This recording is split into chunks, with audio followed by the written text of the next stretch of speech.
देखिए फिजिक्स में अगर आप बात करते हैं अगर टॉपिक्स की, तो मैंने कल आपको थोड़ा सा आइडिया दिया था, लेकिन फिर भी ये कुछ इंपॉर्टेंट टॉपिक्स हैं यहाँ पर। इतने टॉपिक्स आपके मोस्ट इंपॉर्टेंट टॉपिक्स हैं, अगर आप इनको कवर अप कर लेते हैं तो आपका फिजिक्स का काम कंप्लीट हो जाएगा। इन महत्वपूर्ण टॉपिक्स में से हम वन बाय वन लेते हुए चलेंगे। पहला हमारा मात्रक इकाई वाला टॉपिक है। कुछ इंस्ट्रूमेंट हैं जिनसे मेजर करने वाले, जैसे लैक्टोमीटर वगैरह होते हैं, बैरोमीटर होते हैं, बहुत सामान्य प्रश्न होते हैं। लेकिन इन सामान्य से प्रश्न में से जो एग्जाम में प्रश्न बनेंगे ऐसे डायरेक्ट तो नहीं आएंगे। मैं फिर कह रहा हूँ, आपको 50 ऐसे क्वेश्चन होते हैं जो बार बार वही रिपीट करते हैं। वो सीट आपको इसी तरीके से, एक सीट है 50 क्वेश्चन की सीट है। आज हम एक डिस्कस करने वाले एक टॉपिक को लेकर के और उसको कंप्लीट करेंगे। लेकिन इसके बाद आपका एक यांत्रिकी टॉपिक है जो हमारा ग्रेविटेशनल से रिलेटेड एक टॉपिक ये है, इसको कंप्लीट करने वाले हैं। पदार्थ संबंधित है, light is one of the most important topic है। इसके बाद आपका ये जो हमारा एनर्जी से रिलेटेड ऊष्मा का है टॉपिक, तरंग यानी कि वेव वाला है, इंपॉर्टेंट टॉपिक है। ध्वनि साउंड एक महत्वपूर्ण टॉपिक है जिसे हमें पढ़ना होता था। विद्युत धारा यानी कि इलेक्ट्रिसिटी हमें पढ़ना है। इसी प्रकार चालकता, कंडक्टेंस, नाभिकीय भौतिकी जो हम कल बात कर रहे थे, न्यूक्लियर जो फिजिक्स जिसे कहा जाता है, यहाँ से प्रश्न आने की संभावना काफी हो रही है। कंप्यूटर एंड टेक्नोलॉजी वाला जो सेगमेंट है, कंप्यूटर और सूचना प्रौद्योगिकी को भी हम फिजिक्स के अंतर्गत रखते हैं। कुछ क्वेश्चन जो कंप्यूटर से जुड़े हुए होते हैं, फिजिक्स के अंतर्गत आते हैं, उसको हम देखेंगे जो फिजिक्स के पोर्शन में है। पूरा कंप्यूटर नहीं देखने वाले। एक नया टॉपिक ऐड हो गया अंतरिक्ष प्रौद्योगिकी का, स्पेस टेक्नोलॉजी का। तो जो सामान्यता प्रश्न बनेंगे हम उसको यहाँ पर देख लेंगे। डिफेंस का भी देखेंगे एक छोटा सा, और कुछ जो आविष्कार हुए हैं, जो साइंटिस्ट हैं, इनके नाम, किसने क्या क्या किया, ये फैक्चुअल याद करने वाला होता है। फिर वही बात, कितने साइंटिस्ट के नाम याद कर ले, कौन कौन सा आविष्कार याद कर ले, पता लगाने के लिए सबसे बेस्ट तरीका है पिछले कुछ वर्षों में कौन कौन से प्रश्न पूछे जा रहे हैं। अगर पिछले 10 वर्षों के 10-5 एग्जाम का कलेक्शन कर लो, आपका काम बन जाएगा। और ऐसे कलेक्शन करने में लगभग हमारे 50 क्वेश्चन तो मिनिमम तैयारी हो जाएंगे। तो ये हमारा बेसिकली पूरा का पूरा कॉन्सेप्ट होगा इस टॉपिक के तहत, जिसको हम समझने वाले हैं। आज का जो टॉपिक है वो टॉपिक है हमारा मात्रक और इकाई। पहला टॉपिक है, प्रॉपर 1-1 तरीके से टॉपिक को हम क्लियर आउट करते हुए चलेंगे। पहला टॉपिक जो मात्रक और इकाई का है, इस टॉपिक के अंदर बेसिक पहले मैं आपको थ्योरी दे देता हूँ, लगभग 5 मिनट के आसपास, 10 मिनट में क्या क्या चीजें हमें पता होना चाहिए। और एक सीट है, जिस सीट के तहत हम लोग समझने वाले हैं कि इसके तहत क्या क्या हमको पढ़ना है। जैसा कि अगर आप देखेंगे,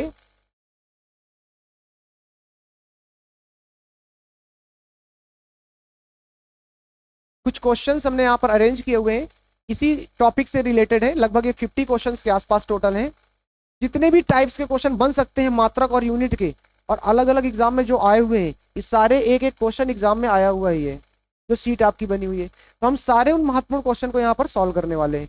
50 क्वेश्चन कर लीजिए, गारंटी है कि मात्रक और यूनिट का एक भी क्वेश्चन बाहर नहीं जाएगा, क्योंकि इसमें मैंने लगभग 7-8 एग्जाम के क्वेश्चन कलेक्ट कर दिए हैं और यही रिपीट करते हैं। आप बाद में प्रैक्टिस करिएगा, आप खुद देखोगे सीट से आपको सारे क्वेश्चन लग रहे हैं जो आपके आए हुए हैं।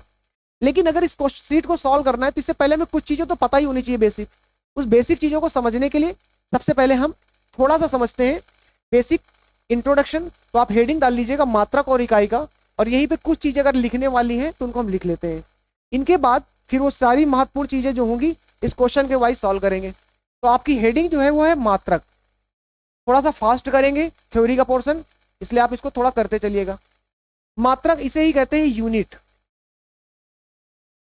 शुरुआती तौर पे माना जाता था मात्रक क्या है, किसी भी चीज को मापने के लिए एक न्यूनतम बेसिक डिसाइड कर दिया। जब हमने कहा 1 किलो, तो 1 किलो की मात्रा तो आपने तय की होगी ना पहले कि 1 किलो बराबर इतना होगा।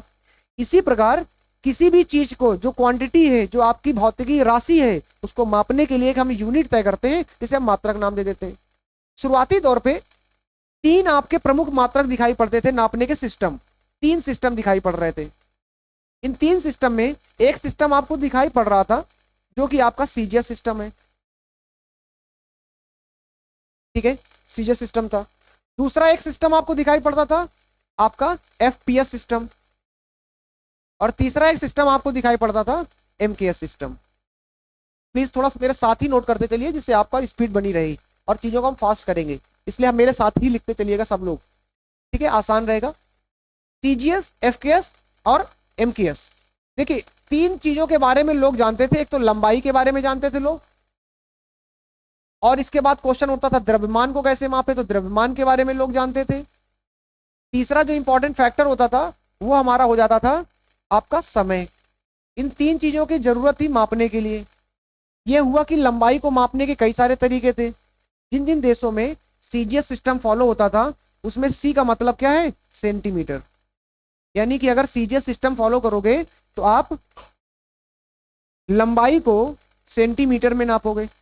हिंदी में भी आप लिख सकते हो, कोई इश्यू नहीं है। सीएम इसका शॉर्ट फॉर्म हो गया, ये लंबाई हो गई। अगर आपको द्रव्यमान नापना है तो द्रव्यमान को नापने के लिए हम क्या करेंगे, ग्राम का यूज करेंगे। अगर हमें समय नापना है तो समय नापने के लिए हम सेकंड का ही प्रयोग करते रहे। समझना बहुत आसान है। सेंटीमीटर क्या है, लंबाई के लिए मैंने एल लिख दिया, मास के लिए यानी द्रव्यमान के लिए मैंने एम लिख दिया, और समय के लिए मैंने टी लिख दिया। मान लेते हैं कोई देश जिसने सीजीएस सिस्टम को नहीं फॉलो किया, उसने एफपीएस सिस्टम फॉलो किया। एफपीएस सिस्टम जो है इंग्लैंड का सिस्टम था, ये इंग्लैंड का था। जरूरत नहीं है बाय द वे, फिर भी ध्यान रखिएगा। वहां पर लंबाई जो नापी जाती थी, लंबाई को नापने के लिए वो लोग क्या करते थे, फुट का प्रयोग करते थे। आज भी हम लोग भी करते हैं फुट का प्रयोग, फुट से नापते थे। द्रव्यमान को नापने के लिए क्या करते थे वो लोग, द्रव्यमान को नापने के लिए उन लोगों के द्वारा प्रयोग किया जाता था पाउंड। अगर आप लोगों में से देखते हो जो लोग डब्ल्यू ये जो आता है, रेसलर्स के जो वेट होते हैं वो हमेशा पाउंड में बताया जाता है। आज भी प्रचलन में है ये। हमारे यहाँ किलोग्राम ग्राम चलता है, लेकिन बहुत सारे देश इसको मानते हैं। समय को फिर वही चाहिए जाती, समय को सेकंड का ही प्रयोग किया गया, यहाँ सेकंड का प्रयोग किया गया, कोई दिक्कत नहीं थी। मान लेते हैं कि एक देश है जो है आपका रूस, चर्चा में इसलिए इसका नाम लेते हैं। रूस क्या करता है, सीजीएस सिस्टम को फॉलो करता है। एफपीएस सिस्टम को ब्रिटेन कर लेता है, इंग्लैंड कर लेता है। और एमकेएस सिस्टम के तहत क्या है कि जो लंबाई है उसको मीटर में नापेंगे, मास जो है यानी कि द्रव्यमान है उसको किलोग्राम में नापेंगे, और आपका जो समय है उसको सेकंड से ही नापेंगे। समय तीनों में सेकंड से ही नापा गया। ये तीसरा सा, इसको मान लेते हैं चाइना है, ठीक है। अब तीन प्रकार के सिस्टम थे, इन तीन प्रकार के सिस्टम को नापने के अलग अलग तरीके थे। लेकिन मान लेते हैं एक आदमी चाइना का मिला, एक आदमी इंग्लैंड का मिल गया, और एक आदमी रूस का मिल गया, और आपस में बात कर रहे हैं लंबाई को नापने के। सब अलग अलग भाषा में बोल रहे हैं। कोई सेंटीमीटर बोल रहा है लेकिन उसको समझ में नहीं आ रहा फुट क्या है, उसको समझ में आ रहा मीटर क्या है। तो कोई तो एक ऐसा सिस्टम चाहिए था ना दुनिया में। पहली बार 1960 में यहां तक इसलिए पहुंच रहा हूं क्योंकि एक प्रश्न में यह पूछा जा चुका है एसआई सिस्टम को कब बनाया गया, इसलिए यहां तक पहुंचना था मुझको। ये तो पता लगभग रहता है सबको। 1960 में पेरिस में, ये भी आप अंडरलाइन रखिएगा, बहुत अच्छा प्रश्न बनेगा अगर यहां से तो पेरिस पूछा जा सकता है। 1960 में पेरिस में एक सम्मेलन किया गया। उस सम्मेलन में सारे दुनिया के लोग बैठे और उन्होंने कहा कि अगर हम इंटरनेशनल लेवल पर, क्योंकि आज हम व्यापार कर रहे हैं दुनिया में, तो अगर हमें जरूरत पड़े तो हम एक कोई ना कोई मात्रा तय कर लेते हैं, जिससे पूरी दुनिया जब व्यापार करे तो आपस में उसी भाषा का प्रयोग करेंगे हम। और जब अपने अपने देश में जो करना हो आप करते रहिएगा। यही से जन्म हुआ एसआई सिस्टम का। एसआई सिस्टम यहीं से निकल कर आया, सिस्टम ऑफ इंटरनेशनल यूनिट कहा जाता है इसको। और एसआई सिस्टम के तहत 7 प्रमुख मात्रक यानी कि यूनिट यानी कि राशियां निकल के आ गई। 7 भौतिक राशियां तय कर दी गई एसआई सिस्टम के तहत पेरिस सम्मेलन में 1960 में। यहां तक आपने नोट कर लिया हो तो हम आगे बढ़ सकते हैं। देखिए चीजें आपको थोड़ा सा फास्ट करना है और बहुत कठिन नहीं है, बहुत आसान है। तो यहां तक हमने देखा कि ये सिस्टम था। अब इसके बाद पेरिस सिस्टम में जब ये एसआई सिस्टम आया, क्योंकि तब तक लंबाई से काम नहीं चलने वाला था, द्रव्यमान से काम नहीं चलने वाला था, टाइम से काम नहीं चलने वाला था। अब जरूरत पड़ रही थी क्योंकि टेम्परेचर भी आ गया था, तापमान कैसे नापेंगे। अब जरूरत आ गई थी, करंट आ गया, विद्युत धारा को कैसे नापेंगे। अब जरूरत पड़ रही थी कि ल्यूमिनस इंटेंसिटी, प्रकाश तीव्रता आ चुकी थी यहाँ पे, इसको कैसे नापेंगे। इस तरह के जब आपके यहाँ पर जरूरत होने लगेगी तो फिर हमें एक ऐसे सिस्टम की जरूरत थी जो कि एसआई सिस्टम लेके आया। और एसआई सिस्टम के तहत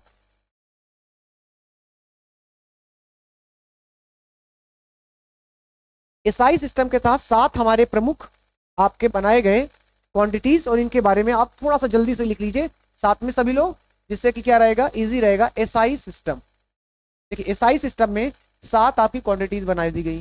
पहला लंबाई, दूसरा आपका द्रव्यमान, तीसरा समय, चौथा तापमान, पांचवा विद्युत धारा,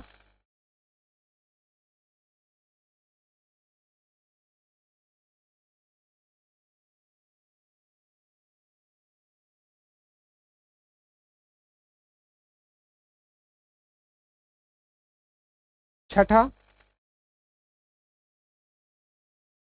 इसे कहते हैं इंग्लिश में ल्यूमिनस इंटेंसिटी। मैं इंग्लिश में इसलिए लिख देता हूँ क्योंकि मुझे थोड़ा सा इस पे कंफ्यूजन है हिंदी वर्जन में। यस, ठीक है, थोड़ा सा इसमें कंफ्यूजन था, लेकिन ज्योति तीव्रता, ठीक है, बिल्कुल सही, ज्योति तीव्रता। और ज्योति तीव्रता, यहाँ ज्योति से मतलब कोई लड़की का नाम नहीं है, ठीक है, ध्यान रखिएगा, पता लगा कुछ। पदार्थ की मात्रा, पदार्थ की मात्रा, एक आपका ये 5-7 क्वांटिटीज थी। अब इन सातों के बारे में अगर आप देखेंगे, लंबाई के लिए प्रयोग किया जाने वाला यूनिट क्या था, मात्रा क्या था, ये भी ध्यान रखना है, मात्रा क्या था। तो एसआई सिस्टम के तहत उन्होंने कहा लंबाई को हम नापेंगे किसमें, मीटर में, बहुत आसान है। उन्होंने कहा द्रव्यमान को किसमें नापेंगे, तो एसआई सिस्टम के अकॉर्डिंग, सब भूल जाइए, वो अपने अपने सिस्टम थे, उनके सिस्टम में नापने का तरीका अलग था। एसआई ने कहा कि इसमें ही नापा जाएगा पूरी दुनिया में। द्रव्यमान को किलोग्राम में नापना शुरू किया उन्होंने, जो हम लोग प्रयोग भी करते हैं आज। समय को कहा उन्होंने सेकंड में करेंगे। तापमान को उन्होंने कहा कि केल्विन में करेंगे। विद्युत धारा को उन्होंने कहा एम्पियर में करेंगे।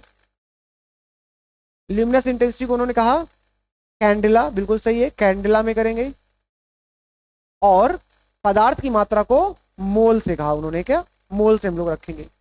इस प्रकार 7 हो गए। इन 7 के सिंबल भी आप बगा लीजिए, इसको स्मॉल एम से लिखते हैं, किलोग्राम को केजी से लिखा जाता है, सेकंड को टी से एस से लिखा जाता है, टाइम को केल्विन को आपको के से लिख दिया जाता है, एम्पियर को कैपिटल ए से लिख देते हैं, कैंडेला को सीडी लिखा जाता है और मोल को MOL लिखा जाता है, यानी कि हिंदी में वही लिख लीजिएगा। ये इसके सिंबल्स हैं। इस प्रकार 7 तय कर लिए गए और साथ साथ में कुछ इसकी अन्य राशियां थी, जैसे कि आपका एंगल जो है, एंगल नापने के लिए रेडियन का प्रयोग किया इन्होंने यहाँ पर। अब ज्यादा हम इस पर समय ना देते हुए क्वेश्चन को फोकस करेंगे। रेडियन और एक स्टे रेडियन, स्टे रेडियन, जो आपका एंगल होता है, कोण होता है, कोण को इसलिए रेडियन में आप नापते हो, और जो ठोस कोण होता है, सॉलिड एंगल होता है, सॉलिड एंगल जो होता है, सॉलिड एंगल का प्रयोग करते हो आप स्टे रेडियन के लिए। इतनी चीजें आपके लिए पर्याप्त है। अब जो बात आती है कि इन सबको समझने के बाद कुछ चीजें और हमें महत्वपूर्ण होगी। कुछ चीजों के महत्वपूर्ण समझने का मतलब क्या है, जैसे बार बार प्रश्न बनता है, दूरी नापने की सबसे बड़ी इकाई क्या है, ऐसे क्वेश्चन आपको सीट में मिलेंगे। इन्हीं का यूज होगा, बहुत ज्यादा बड़ा नहीं आएगा आगे, हम सब सीट में ले लेंगे। पारसे क्या होता है, एस्ट्रोनॉमिकल क्या होता है, जितनी भी चीजें होंगी वहां हमारी काम के लिए जो भी मिलने वाली सब हो जाएंगी। आई थिंक शुरू किया जा सकता है, सीट अब शुरू करें और देखें कि प्रश्न बन क्या रहा है बार बार, क्योंकि सबसे महत्वपूर्ण है सीट को करना। बस ये ध्यान रखिएगा, थोड़ा स्पीड बनाइएगा। खैर बस इसको नोट करना है, आप लोग कर लीजिए जल्दी से, क्योंकि क्वेश्चन प्रैक्टिस के दौरान में तो आपको ज्यादा लिखने की आवश्यकता पड़ेगी नहीं, और ये सीट आपको टेलीग्राम या जिसमें मिलना होगा मिल जाएगी आपको, ठीक है, जो भी ग्रुप आपका होगा। इन सब के बाद कुछ चीजें आपको ध्यान रखनी है, सीट के दौरान में आपको मिलेंगे टर्म्स, वो नोट करते रहना साथ में सीट के दौरान। जैसे हम 50 क्वेश्चन की सीट यहाँ सॉल्व तो कर लें, हमारे पास जो क्वेश्चन हमको नहीं आ रहा था वो हमारे पास कॉपी बना है, तो रिवीजन के दौरान आपको सीट के थ्रू नहीं जाना पड़ेगा आधे पेज को, क्योंकि खुद के लिखे हुए नोट्स हमें बहुत जल्दी समझ में आते हैं। तो शुरू करते हैं सीधा।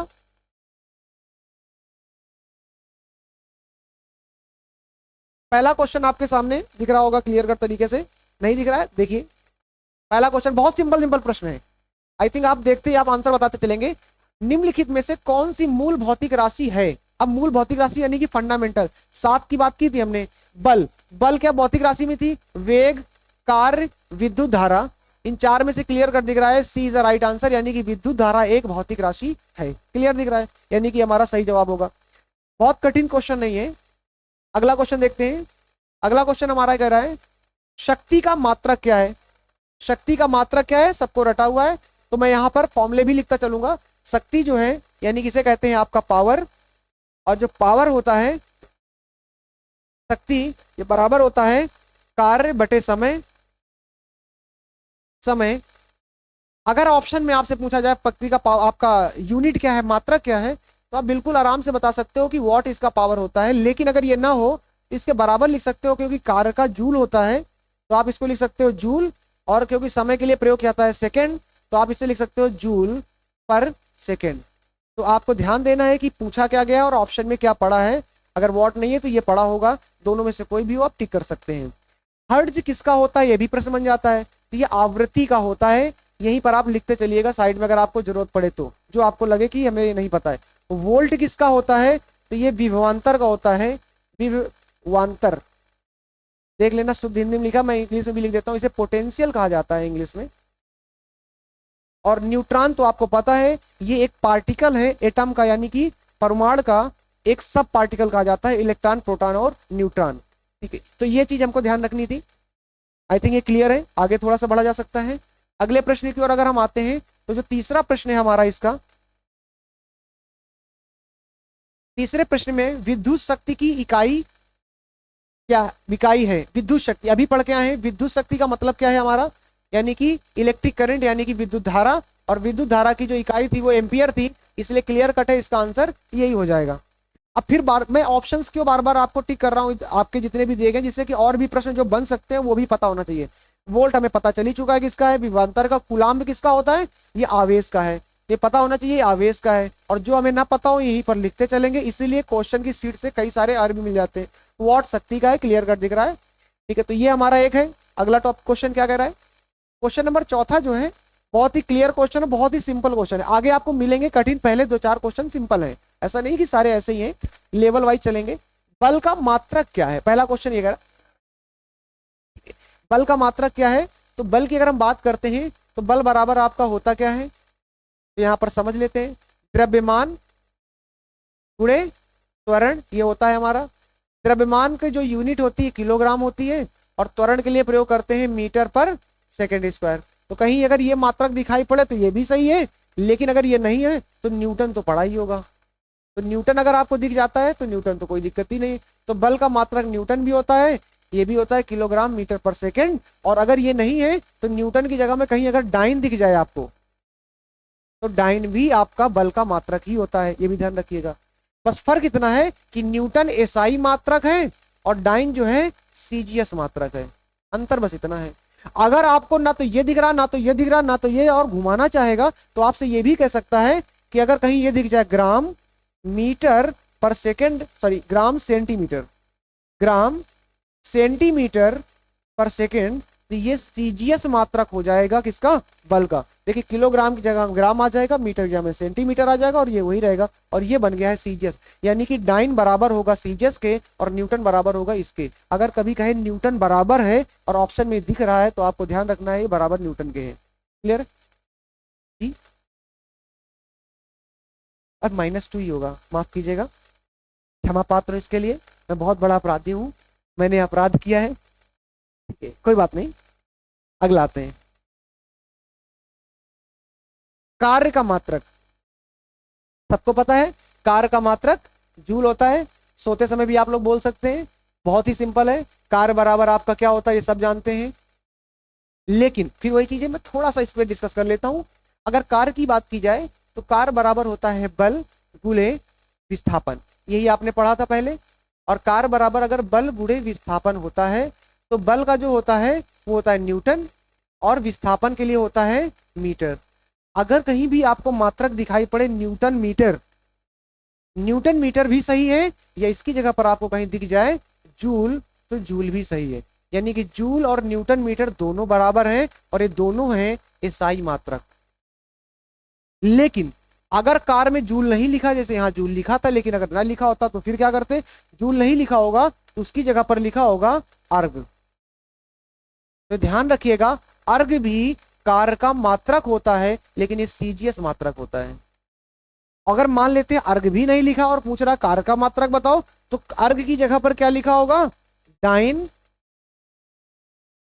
और सेंटीमीटर, डाइन सेंटीमीटर। बात समझ पा रहे हैं? थोड़ा टच हो रहा है, क्यों? क्योंकि न्यूटन बल का सीजीएस में डाइन होता है और विस्थापन का सीजीएस में सेंटीमीटर होता है। लिंक करना आना चाहिए आपको, कौन सी चीज कहां पर रखी जा रही है। क्लियर है? आगे बढ़ा जा सकता है, चलिए।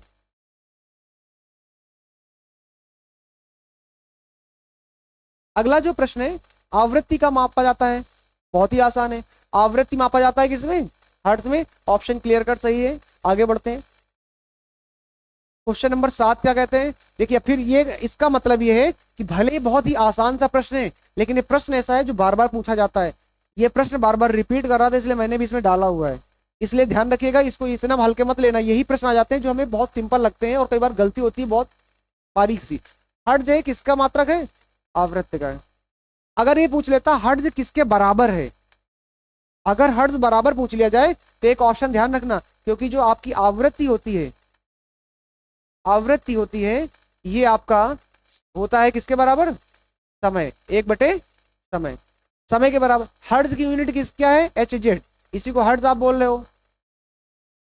और 1/, समय यानी कि सेकंड, यानी कि हम कह सकते हैं जो हर्ट्ज है, ऐसा क्वेश्चन पूछ लेता है, ये बराबर किसके? सेकंड इनवर्स के। तो अगर आपसे पूछा जाए हर्ट्ज किसके बराबर है, तो ऑप्शन में ध्यान रखिएगा, कहीं भी आपको सेकंड इनवर्स मिले तो टच करिएगा, सेकंड इनवर्स आपको टिक करना है। चलिए आगे थोड़ा सा देख लिया जाए।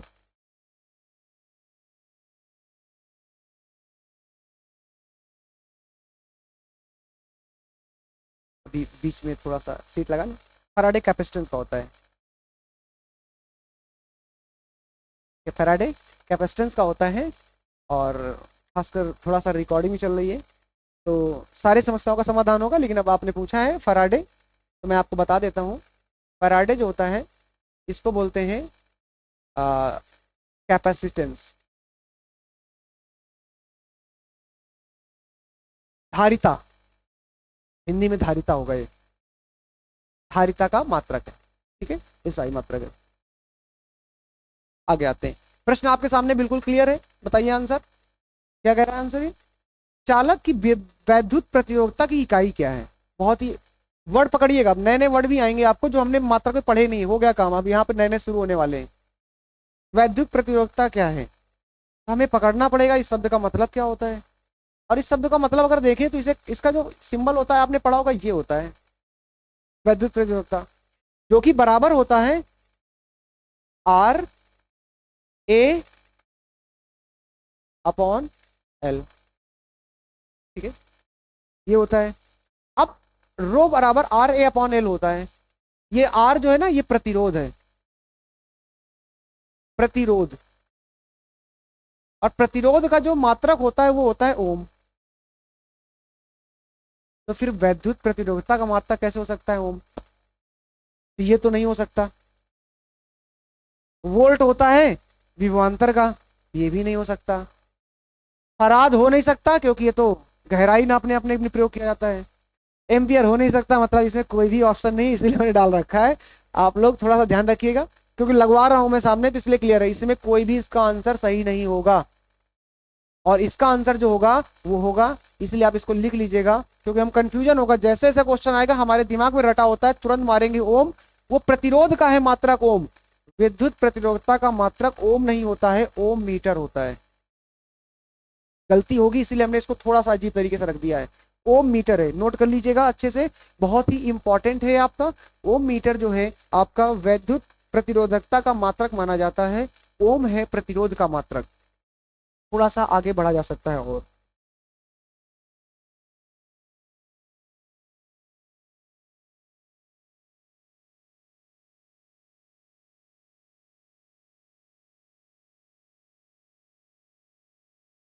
देखिए क्लियर कट दिख रहा है ओम मीटर। अगला प्रश्न मैंने डाल भी दिया है इसमें, जिससे कि आपका कंफ्यूजन भी दूर हो जाए। ओम मीटर किसका मात्रक है? प्रतिरोध का नहीं भैया, क्योंकि प्रतिरोध का होता है ओम। चालक, चालकत्व का नहीं, ये भी नहीं है। कंडक्टेंट, आवेश यानी कि नहीं, इसका तो कूलाम होता है। आंख मूंद के आप बता सकते हो कि प्रतिरोधकता का ही है, इसे इंग्लिश में कहते हैं, कुछ हिंदी के शब्द इतने कठिन होते हैं कि बोलने में हालत खराब हो जाती है, इंग्लिश में इसे कहते हैं रेजिस्टिविटी, रेजिस्टिविटी इसे कहते हैं। तो प्रतिरोधकता का मात्रक है आपका ओम मीटर। क्लियर है? आई थिंक कोई दिक्कत नहीं होना चाहिए। एक आपको शायद हो सकता है, ये आपको ध्यान रखना है, ये प्रश्न एग्जाम में आ सकता है बहुत इजीली तरीके से। चलिए आगे देखिए थोड़ा सा, अगर आप यहाँ पर देख पा रहे होंगे, अगला प्रकाश वर्ष इकाई किसकी है? बहुत बड़ी। प्रकाश वर्ष जो है, देखने में वर्ष लगेगा तो कुछ लोग कंफ्यूज हो सकते हैं कि समय की हो सकता है, लेकिन बिल्कुल नहीं है समय की। आयु तो बिल्कुल नहीं नापेंगे इससे। प्रकाश की तीव्रता नहीं, बिल्कुल नहीं है। इसका मतलब जो हमारा सही आंसर है वो है दूरी, यानी प्रकाश वर्ष से हम दूरी को नापते हैं। तो प्रश्न ये बनता है कि एक प्रकाश वर्ष बराबर कितना होता है? तो एक प्रकाश वर्ष यानी इसी को इंग्लिश में बोलते हैं 1 लाइट ईयर। आप लिख लीजिएगा, प्रकाश वर्ष बराबर होता है 9.4 इंटू 10⁻15 मीटर। 9.4 गुणे 10 की घात 15 मीटर, ये हमारा 1 प्रकाश वर्ष बराबर होता है। प्रश्न ये बनता है प्रकाश वर्ष है क्या, इसको ट्रिपल स्टार क्या 5 स्टार बना लीजिए, आपके एग्जाम में कहीं से भी घूम के आ सकता है किसी भी तरीके से। प्रकाश वर्ष क्या होता है, कैसे नापा जाता है, क्या मतलब होता है, पहला तो ध्यान रखिएगा। प्रकाश वर्ष का मतलब क्या है, प्रकाश वर्ष का मतलब है एक वर्ष में सूर्य के प्रकाश यानी कि लाइट के द्वारा चली गई कुल दूरी, यह है प्रकाश वर्ष। एक वर्ष में सूर्य के द्वारा यानी कि सन की जो लाइट है उसके द्वारा चली गई कुल दूरी जो होती है वो होती है प्रकाश वर्ष। और हमें यह भी पता है लगभग 3×10⁸ मीटर पर सेकंड के स्पीड से हमारे प्रकाश चलती है। इमेजिनेशन के तौर पे अगर हम बात करें इसे रियलिटी में जो हमें समझ में आता है 3 यानी कि उसके पीछे 8 जीरो लगा दीजिए, 8 जीरो हटाएंगे, 3 जीरो किलोमीटर में कन्वर्ट करें और 5 जीरो का मतलब होता है लाख, यानी कि 1 सेकंड में लगभग लाइट 3 लाख किलोमीटर, आपका 3 लाख किलोमीटर यात्रा कर लेती है, यह है मतलब। अब आप यहां से इमेजिन कर सकते हैं सूर्य की स्पीड जो लाइट है, सनलाइट जो हमारी है उसकी चाल क्या है, 3 लाख किलोमीटर। बट ये मोटा मोटा आपको ध्यान रखना है एक वर्ष में, ये तो 1 सेकंड में करती है, एक वर्ष में जितनी दूरी करेगी वो बराबर है 1 प्रकाश वर्ष के। इसकी वैल्यू ये होती है। आसान है क्योंकि इससे प्रश्न आपके कहीं से भी घूम के आ सकते हैं, हमें तैयार रहना है एग्जाम में जो भी आए उसके लिए। अगला प्रश्न आप देखेंगे इसी से जुड़ा हुआ ही होगा, प्रकाश वर्ष मात्रक किसका है, फिर से पूछ लिया गया है यानी कि रिपीट किया गया अलग एग्जाम में। समय का बिल्कुल नहीं है, चाल का बिल्कुल नहीं है, दूरी का मात्रक है यानी इसका आंसर क्या हो जाएगा, बी हो जाएगा। क्वेश्चन नंबर आइए 12 में, मैंने कहा था यहां से बार बार प्रश्न बनते ही प्रकाश वर्ष होता है, ये पूछा गया प्रश्न है फिर से। वह वर्ष जिसमें सूर्य का प्रकाश अधिकतम रहा हो, नहीं बिल्कुल गलत है। वह वर्ष जिसमें कार्यभार हल्का रहा हो, कुछ भी मतलब, प्रकाश द्वारा एक वर्ष में चली गई दूरी, बिल्कुल सही है यानी कि सी इज द राइट आंसर। ठीक है आगे बढ़ते हैं। प्रकाश वर्ष फिर से पूछा गया है, तो मतलब ये मत सोचिएगा बार बार वही इतना सिंपल पूछ रहे हो, बेवकूफ समझ रखा है क्या हमको, नहीं मतलब बेवकूफ नहीं है, फिर ये इंपॉर्टेंट क्वेश्चन इस बात का परिचय है कि क्वेश्चन बार बार आ रहा है। किसका है, क्लियर है, दूरी का है, बताने की आवश्यकता नहीं है। आगे बढ़ते हैं, फिर से आ गया है, पीछा नहीं छोड़ रहा है। और मजे की बात मैं आपको बता दूं, ये सामान्य एग्जाम, एक सिंपल सा एग्जाम से पुलिस के सिपाही यूपी पुलिस के एग्जाम में भी आ चुका है, और वहां से लेकर के बिहार पीसीएस तक के एग्जाम में आ चुका है। बिहार पीसीएस तक एग्जाम में यही पूछा जा रहा है बार बार। मैं आपको स्रोत भी दे दूंगा, प्रूफ भी दे दूंगा कि कहाँ दिखा दूंगा कि आपको, मैं ऐसे नहीं बोल रहा हूँ कि कहाँ, मैंने उसी से बनाया हुआ उठाया हुआ है। ये अपने आप में कितनी वैल्यू रखता है। अब देख लीजिए बार बार प्रश्न आ रहा है, फिर से इसको एक बार देख लीजिए, तो ये तो रटा होना चाहिए इसके हर पहलू। अब इसमें क्या पूछा गया इसको पढ़िए पहले, क्या कह रहा है, प्रकाश वर्ष है वह वर्ष जिसमें फरवरी 29 दिनों की होती है, वह दूरी जो प्रकाश एक वर्ष में तय करता है, बिल्कुल सही है, यानी इसका सही जवाब क्या होगा, बी। कंफ्यूजन हो जाता है ना वहां पे एग्जाम में। अगला ये खगोलीय दूरियां प्रकाश वर्ष में मापे जाने का निम्नलिखित में से कौन सा है। अब देखो आपने प्रकाश वर्ष इतना पढ़ लिया है, अगर आपको फंसना है एक ही टॉपिक से बहुत अलग अलग टाइप से क्वेश्चन बनाए जा सकते हैं। अब इसमें आप देख लीजिए फंस जाएंगे आप, पढ़ते समय ऑप्शन में निकाल नहीं पाएंगे। है प्रकाश वर्ष, खगोलीय दूरियां प्रकाश वर्ष में मापे जाने का कारण क्या है, ये बताओ, क्यों नापा जाता है या क्या कारण है प्रकाश वर्ष में। तारकीय पिंडों के बीच की दूरियां परिवर्तित नहीं होती, पहला ऑप्शन। देखते हैं सारे ऑप्शन पढ़ ले पहले। तारकीय पिंड का मतलब जो अंतरिक्ष में पाए जाने वाली जो बॉडीज हैं, अलग अलग जो ग्रह उपग्रह जो स्टार्स जो तारे हैं, बड़े पिंड हैं, इन बड़े पिंडों को तारकीय पिंड कहते हैं, क्योंकि इनके बीच की दूरियां बहुत होती हैं। एक सोलर सिस्टम से दूसरे सौर मंडल के बीच की दूरी बहुत अधिक है। तारकीय पिंडों को गुरुत्व परिवर्तन नहीं होता, इसलिए हम प्रकाश वर्ष में नापते हैं। प्रकाश सदैव सीधी रेखा में यात्रा करता है, प्रकाश की गति सदैव एक समान रहती है। बताइए क्या हो सकता है कि ऑप्शन में लोगों की मानसिकता जा रही है, लेकिन क्या आप सही हैं, इसके लिए आपको इंतजार करना पड़ेगा अगले ब्रेक के लिए। चलिए थोड़ा सा देख लेते हैं। मामला सिर्फ इतना है कि लंबाई तो बहुत ज्यादा है दो लोगों के बीच में, यानी एक तारे और दो तारे के बीच में। इस यात्रा में अगर आपने कोई एक ऐसी क्वांटिटी नापने के लिए ले ली जो बीच में थोड़ा भी इधर उधर डिफ्लेक्ट हो गई, जिसकी चाल गड़बड़ा गई, मामला गड़बड़ा गया, तो दिक्कत पैदा कर सकता है, आपकी एग्जैक्ट दूरी नहीं निकलेगी। और यही कारण है क्योंकि प्रकाश की चाल फिक्स रहती है, एक समान गति से मोशन करता है। इसीलिए सबसे आसान तरीका रहता है प्रकाश से नापना, और इसका आंसर हो जाएगा डी।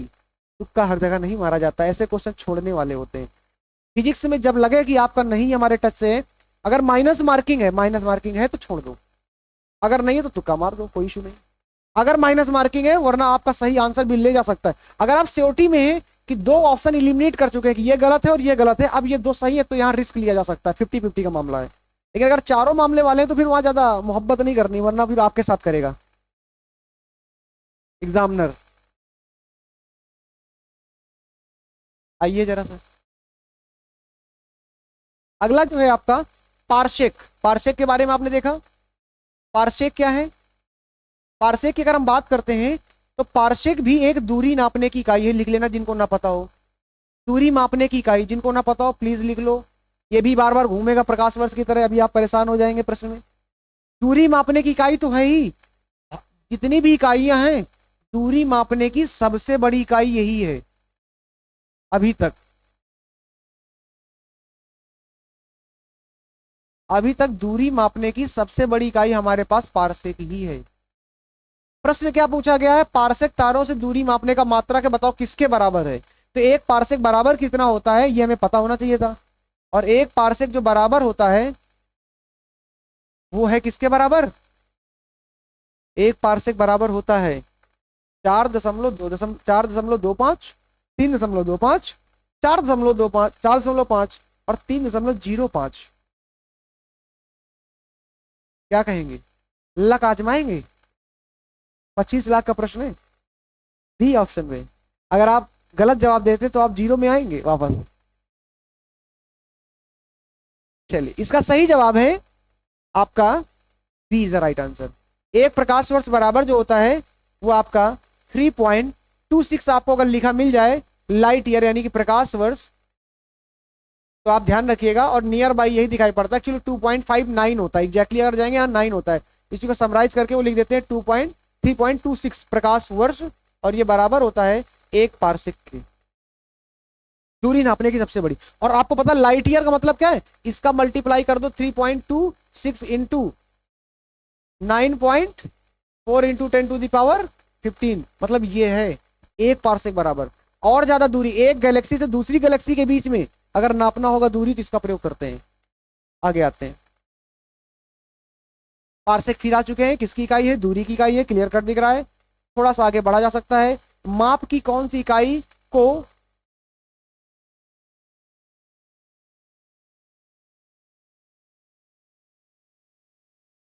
चलिए ये आप वैल्यू लिख लेना, मतलब ऐसे क्वेश्चन आते नहीं है, लेकिन अगर आ गए तो फंस जाते हैं, तो कभी कभी ऐसे क्वेश्चन घुमा देते हैं। 0.3 से गुणा करने पर इंच प्राप्त होता है, तो याद रखिएगा वो है सेंटीमीटर। यानी कि 1 सेंटीमीटर बराबर जो होता है 0.39 इंच होता है। अब ये वैल्यू जिसको रटा होगा वही मार पाएगा, मामला ये है। इसलिए अब रटा हुआ है कि नहीं आया हुआ है एक बार क्वेश्चन तो लिख लेते हैं, गलती से कभी आ जाएगा तो मार देंगे, तो नहीं तो कोई जरूरत नहीं है। 1 सेंटी बराबर 0.39 इंच। अब इस सीट का थोड़ा सा फोकस करके आगे बढ़ते हैं जल्दी जल्दी, जो लिखने वाला काम हो आप करते चलिएगा साथ में। क्वेश्चन नंबर अगला, फिर देखो क्वेश्चन थोड़ा सा आपके साथ में खेल रहा है। 6 फीट लंबे व्यक्ति की ऊंचाई नैनोमीटर में कैसे व्यक्त की जाएगी? अब क्वेश्चन कर रहा है 6 फीट। 1 फीट बराबर कितना होता है? 1 फीट बराबर कितना होता है? 6 फीट है ना, तो पहले 1 फीट तो पता करो। 1 फीट बराबर कितना होता है? जी 1 फीट बराबर कितना होता है? बोल ही नहीं रहा कोई। 1 फीट बराबर 0.301 मीटर। मैं स्टैंडर्ड की चलो बात कर लेता हूं, आप नोट कर लो साथ में। 1 फीट बराबर 0.301 मीटर। 6 फीट बराबर कितना होगा? देखो कैलकुलेशन अगर आपको आसान करना आ गया ना तो फिजिक्स का मान में समझ में आएगा। तो 6 फीट बराबर कितना होगा? मल्टीप्लाई कर देंगे 6 का, सीधा सीधा मल्टीप्लाई करेंगे। 1 पॉइंट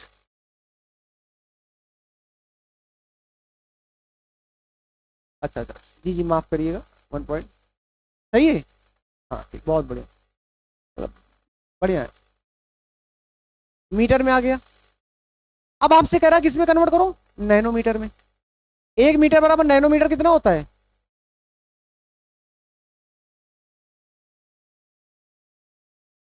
एक मीटर बराबर नैनोमीटर में अगर आप कन्वर्ट करेंगे जाकर के,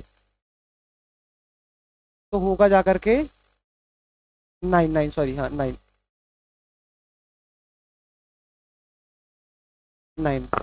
ठीक है।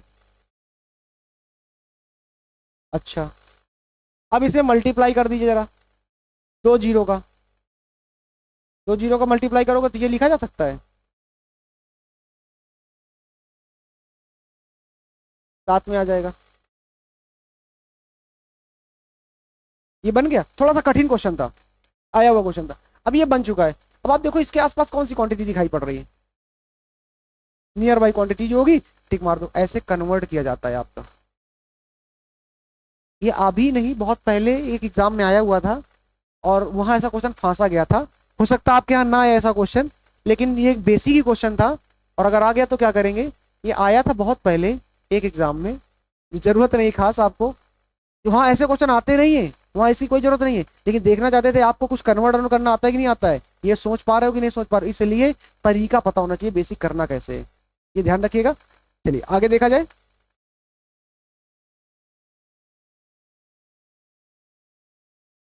अगला क्वेश्चन है 21 नंबर, बहुत आसान प्रश्न है, कन्वर्जन हो जाएगा। 21 नंबर का प्रश्न कह रहा है 1 नैनोमीटर बराबर होगा, यहां देखो 1 नैनोमीटर बराबर कितना होता है, हम कन्वर्ट करके लिख लेते हैं यार। 1 नैनोमीटर बराबर होता है 10⁻⁻⁹मीटर। अब इसमें आंसर किस में दिए गए हैं, सेंटीमीटर में। इतना हमको रटा, ये सबको पता हो 1 नैनोमीटर बराबर होता है 10⁻⁹मीटर। अब मीटर नहीं दिया गया, सेंटीमीटर बदलना है। तो 1 मीटर बराबर कितना होता है, 100 सेंटीमीटर। और 1 मीटर बराबर 100 सेंटीमीटर होता है, तो क्या मैं 10⁻² सेंटीमीटर लिख सकता हूँ, बिल्कुल लिख सकता हूँ। और इन दोनों को अगर मैं यहाँ पे ऐड कर दूं तो 9 माइनस का लगा हुआ है और 2 प्लस का है, तो माइनस का 7 हो जाएगा, ये माइनस का 7 सेंटीमीटर। ऑप्शन चेक कर लेते हैं, जहां मिल जाएगा वहां टिक मार देंगे, जो कि बी ऑप्शन दिखाई पड़ रहा है।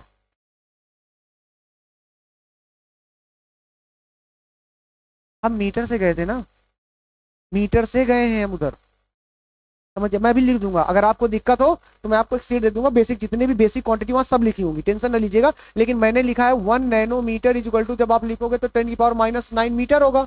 अच्छा ये बताओ, मैं अगर यहाँ 1 मीटर लिखना चाहूँ तो क्या होगा, तो 10⁻⁹ इधर आएगा कि नहीं आएगा।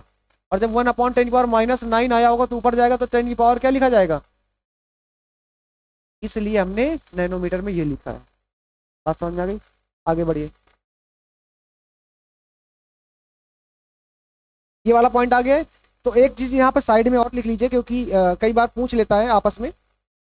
1 नैनोमीटर तो आपको पता चल ही गया, 1 नैनोमीटर बराबर होता है आपका 10⁻⁹मीटर। 1 एंगस्ट्रॉन पूछ लेता है, 1 एंगस्ट्रॉन मतलब होता है -10, 10⁻⁻10 मीटर। इसी के साथ साथ में पूछ लेता है 1 माइक्रोमीटर, 1 माइक्रोमीटर 10⁻⁻6 मीटर होता है, ठीक है। और बाकी तो बहुत सारी चीजें हैं, ये जरूरत पड़ेगी तो आगे हम लेते चलेंगे। अभी हम क्वेश्चन पे करें तो ज्यादा बेटर रहेगा।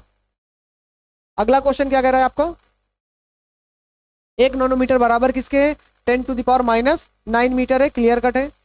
अगला क्वेश्चन आइए, क्वेश्चन नंबर आपका 23 क्या कह रहा है, क्वेश्चन नंबर 23 कह रहा है एम्पियर मापने की इकाई है, विद्युत धारा की है, बी इज राइट आंसर, बताने की आवश्यकता भी नहीं है, बी इज राइट आंसर। अगला जो है मेगावाट बिजली के मापने की इकाई है जो डैश।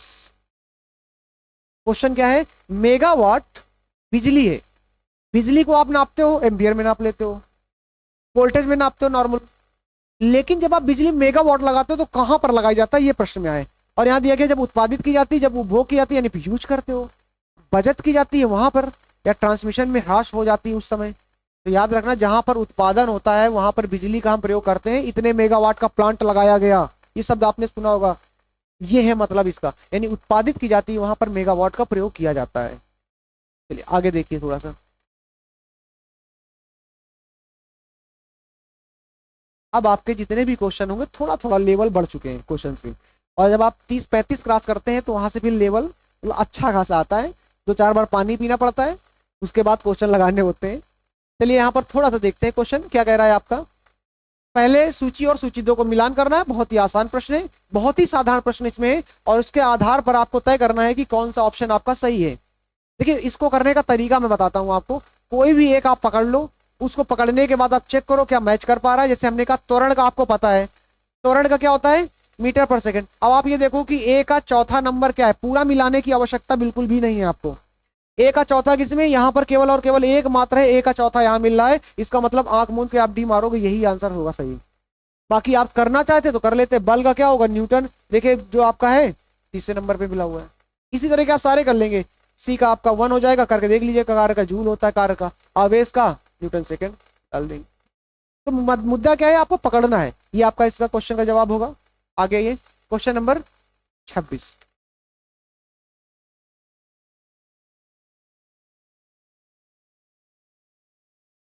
क्वेश्चन नंबर 26 क्या कहता है, निम्नलिखित एसआई यूनिट में से कौन सी सही सुमेलित नहीं है। कार्य का जूल है, बिल्कुल सही है। बल का न्यूटन है, द्रव्यमान का किलोग्राम है, दाब का डाइन तो नहीं हो सकता है। T is a right answer according to the question, but दाब का डाइन नहीं होता इसीलिए।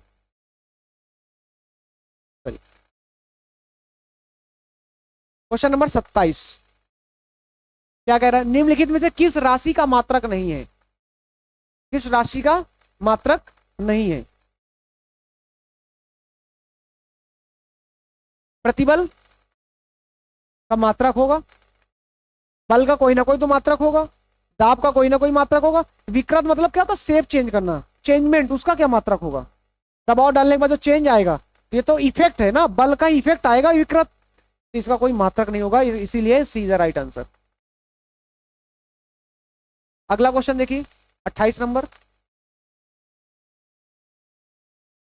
क्या कह रहा है, टैली करना है।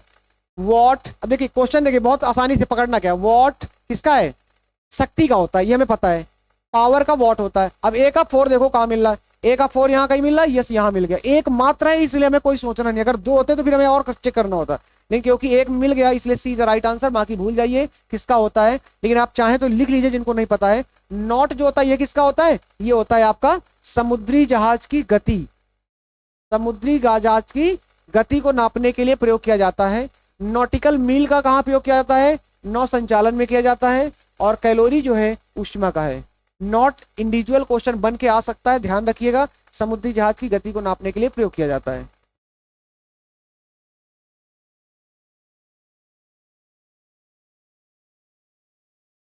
बहुत ही आसान सा प्रश्न है।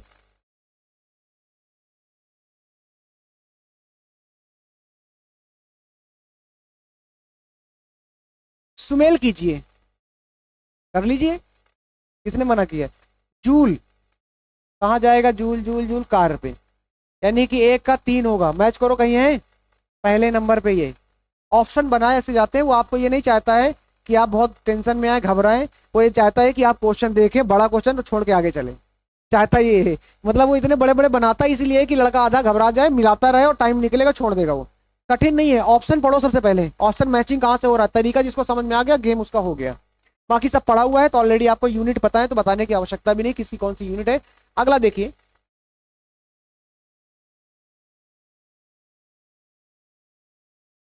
अच्छा ये बताइए, नॉट अभी आप पढ़ के आए हो, नॉट को नापने के, जहाज के चाल की माप को नापने के लिए नॉट का प्रयोग करते हैं। नॉटिकल मील नौ संचालन में प्रयुक्त की गई दूरी, जो समुद्र में दूरी मापते हैं वो नॉटिकल मील में नापते हैं। और आपका नॉट क्या है, चाल नापने के लिए प्रयोग करता है। एंगस्ट्रॉन क्या था, दूरी मापने के लिए, कह सकते हैं प्रकाश के तरंग दैर्घ्य, ये इंपॉर्टेंट है। अक्सर जो लाइट की जो वेवलेंथ होती है, तरंग दैर्घ्य होती है, उसके लिए हम एंगस्ट्रॉन का प्रयोग करते हैं। प्रकाश वर्ष आपका दूरी का मात्रक था, लेकिन यहां लिखा है समय मापने की इकाई, क्लियर कट गलत लिखा हुआ है, इसलिए सही जवाब हमारा हो जाएगा डी।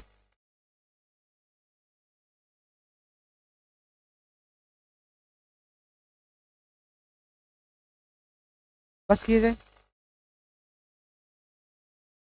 समझ में आ रहा हो, कुछ नहीं आ रहा है, आ रहा है, अच्छा। और पढ़ा जाए, पढ़ाते ही चले। समय का भी तो थोड़ा ध्यान रखना पड़ता है। चलिए अभी के लिए इतने रखते हैं, ठीक है।